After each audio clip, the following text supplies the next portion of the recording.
പറവൂർ കണ്ണംകുളങ്ങര ശ്രീകൃഷ്ണസ്വാമി ക്ഷേത്രത്തിൽ യജ്ഞാചാര്യൻ പുരാണശ്രീ കൊളത്തൂർ പുരുഷോത്തമൻ, സഹ ആചാര്യന്മാരായ ആശാലത ബിനിൽകുമാർ, ലതാ രവീന്ദ്രൻ എന്നിവരുടെ നേതൃത്വത്തിൽ നടന്നുവരുന്ന ഭാഗവത സപ്താഹയജ്ഞത്തിൽ രാമായണത്തിലെ ഭരതകുമാരൻ ആ ഭഗവാന്റെ പാദം കണ്ടപ്പോ ഇറങ്ങി ഉരുണ്ട പോലെയാണ്. അതിൽ കിടന്നങ്ങോട്ട് ഉരുണ്ടു, ആ മണ്ണൊക്കെ വാരി ശിരസിലൊക്കെ അങ്ങോട്ട് ഇട്ടു. ധന്യനായി എന്ന് പറഞ്ഞ് നോക്കുമ്പോ നിൽക്കണു ഒരാള് മഞ്ഞപ്പട്ടുടുത്ത്, ഒരാള് നീലപ്പട്ടുടുത്ത്, ഒക്കത്ത് കയ്യൂക്കി ആരോ കാത്തു നിൽക്കണ പോലെ നിൽക്കണേന്നാണ്. എന്തൊക്കെ ഉണ്ടായിരുന്നു മനോരഥങ്ങളെന്ന് വിചാരിച്ചാൽ അതുപോലെ തന്നെ ഇവിടെ ഭഗവാൻ ചെയ്യുന്നതാണ്. അക്രൂരമാൻ ഞങ്ങൾ എവിടെയാണ് എന്ന് പറഞ്ഞ് ഇങ്ങോട്ട് വിളിക്കാണ്. വശം തന്നെ അക്രൂരൻ പാദത്തിൽ വീണ് നമസ്കരിച്ചു. എന്താ കാരണം? നമസ്കാരം ചിലപ്പോ പിന്നെ തരായിന്ന് വരില്ല എന്നാണ്. അങ്ങോട്ട് നമസ്കരിച്ചു. ഏട്ടനും അനിയനും കൂടെ പിടിച്ചങ്ങോട്ട് എഴുന്നേൽപ്പിച്ചു. ആ തൽപ്പത്തിൽ കൊണ്ട് അങ്ങോട്ട് ഇരുത്തി. എന്നിട്ടോ അക്രൂരനെ പൂജിച്ചു എന്നാണ്. അക്രൂരനെ പൂജിച്ചു. അതൊക്കെ കഴിഞ്ഞപ്പോഴേക്കും നന്ദഗോപര് വന്നു. അതിനിടയ്ക്ക് അക്രൂരന്മാരോട് ചോദിച്ചു എന്താ വിശേഷങ്ങളെന്ന്. അപ്പൊ അക്രൂരൻ കംസം പറയരുതെന്നൊരു കാര്യം ഉണ്ടായിരുന്നു. അത് ഇവിടെ വന്നപ്പോ പറഞ്ഞു എന്നാണ്. എന്ത് വിശേഷം? ഈ ചെന്നായിയുടെ കുട്ടിലിക്ക് ആട്ടുമുട്ടികളെ ഇട്ട് ഇടണ പോലെയാണ് ഇപ്പോഴത്തെ സ്ഥിതി. നിങ്ങളെ ധനുര്യാഗത്തിന് കൊണ്ടുപോകാനാണ് ഞാൻ വന്നത് എന്ന് പറഞ്ഞു. കൃഷ്ണൻ പറഞ്ഞു, അക്രൂരമാൻ നമ്മള് മാത്രം അറിഞ്ഞാൽ മതി കേട്ടോ, ഇത് ആരോടും പറയണ്ട. അച്ഛൻ വന്നാ അച്ഛൻ സമ്മതിക്കില്ല. അതിനല്ല, ഇനി ഇവിടെ കുറെ സമരക്കാരുണ്ട്. ആരാന്നറിയാം? ഗോപസ്ത്രീകള്.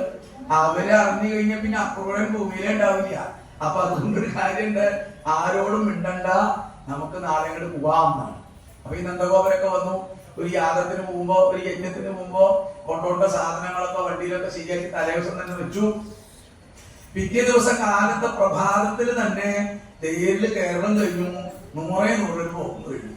അപ്പൊ തലേ ദിവസം തന്നെ ചില ഗോപസ്ത്രീകള് കംസന്റെ കൊടിമലുള്ള തേര് ഇവിടെ കിടക്കണം കണ്ടു. അപ്പൊ അവര് ചോദിച്ചു എന്തായാലും സന്ധ്യ ഇനിയിപ്പോ നാളെ അന്വേഷിക്കാം എന്ന് വിചാരിച്ചു.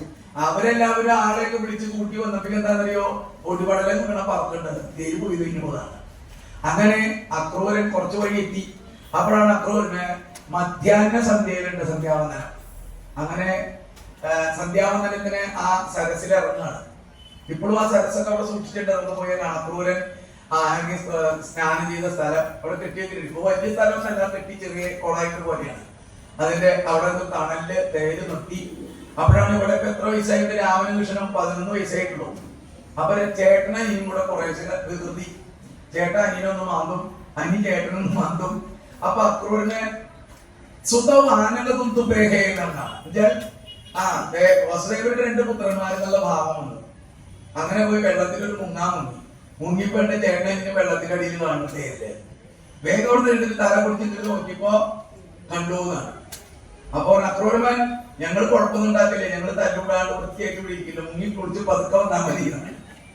അത് വീണ്ടും ഒന്നും കൂടെ മുങ്ങിയപ്പോഴാണ് സാക്ഷാൽ അനന്തശയനമൂർത്തി അവിടെ കിടക്കണോന്നാണ്. ശാന്താകാരം ഭുജഗശയനം പത്മനാഭം സുരേശം.